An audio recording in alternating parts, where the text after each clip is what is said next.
కలుగు చేయమని ప్రార్థిస్తున్నాము. ఒకవేళ ఈ దినము వరకు లోకములో పద్ధతిలో రాసి పడకపోతే ఈ దినము నుంచి మమ్మల్ని నిలవబెట్టండి. మీ కొరకు సాధనాలుగా నిలబెట్టండి. మీ కొరకు పనిముట్లుగా నిలబెట్టండి. ఒక్కొక్కరు పదును పెట్టబడిన నిరపిడి మ్రాణి వలె మార్చబడినట్లుగా, ఒక్కొక్కరు ఒక్కొక్క నిప్పు కరము వలె తండ్రి మీ పరిచర్యలో సాధనాలుగా మార్చబడాలయ్యా. అయ్యా మీ కొరకు నిలబడాలయ్యా. నేనున్నాను ప్రభువా, నేనున్నాను ప్రభువా, నన్ను వాడుకున్నాను చెప్పిన యెషయా వలె అపవిత్రమైన జనాంగము మధ్యలో మా బిడ్డలు నిలబడినట్లుగా బలమైన మీ అభిషేకము చేత ఈ రాత్రి మీరు నింపినందుకు వందనాలు. ఈ రాత్రి వాక్యపు వర్షము మధ్య కృమ్మరించినందుకు వందనాలయ్యా. నేను విన్న వాక్యాన్ని నూరుదంతులుగా ఫలింపు చేయండి నాయనా.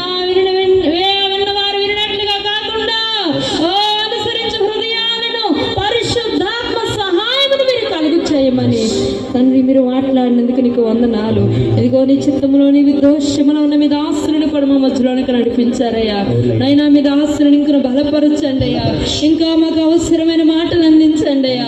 ఇంకను మేము సరి చేసుకోవడానికి అవసరమైన మాటలు అందించండి అయ్యా. మమ్మల్ని మేము బలపరచుకోవడానికి అవసరమైన మాటలు అందించండి అయ్యా. ఈ స్థలంలో ఎంతమంది అయితే నిరుత్సాహముతో అసమాధానముతో ఉన్నారో వాళ్ళని బలపరచు మాటలు మీద ఆశల నోట మీరు అందించండి. వారిని మరుగుపరచండి. మీరు మాట్లాడండి.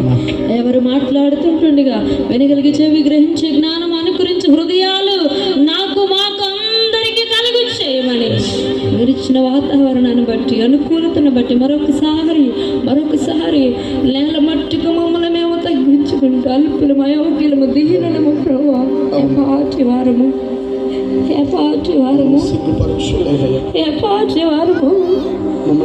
ఈ గ్రామంలో మమ్మల్ని నిలబెట్టుకుంటున్నారు. మీ దాసులు పెద్దయ్య గారు లేకపోయినా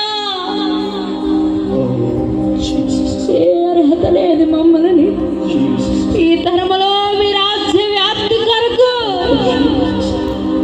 సిగ్గుపడనుకున్నా ఈ రాత్రి మమ్మల్ని నిలబెట్టిన దేవా, బలమైన అభిషేకము ద్వారా ముందున్న సమయము ఈ ప్రాంగణము, ఈ పరిచర్య, గ్రామము దీవింపబడినట్లుగా మీ దాసును వాడుకోనండి అయ్యా. మీ దాసును వాడుకోనండి అయ్యా. ఒక్కొక్కరు నింపబడాలి, ఒక్కొక్కరు దర్శింపబడాలి.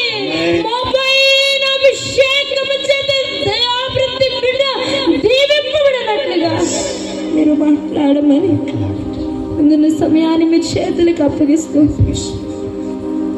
మా కొరకు త్వరలో మేఘారుడే రాబోతునే ఉన్నత నామములు ఈ స్తుతి ఆరాధన సమర్పిస్తున్నా.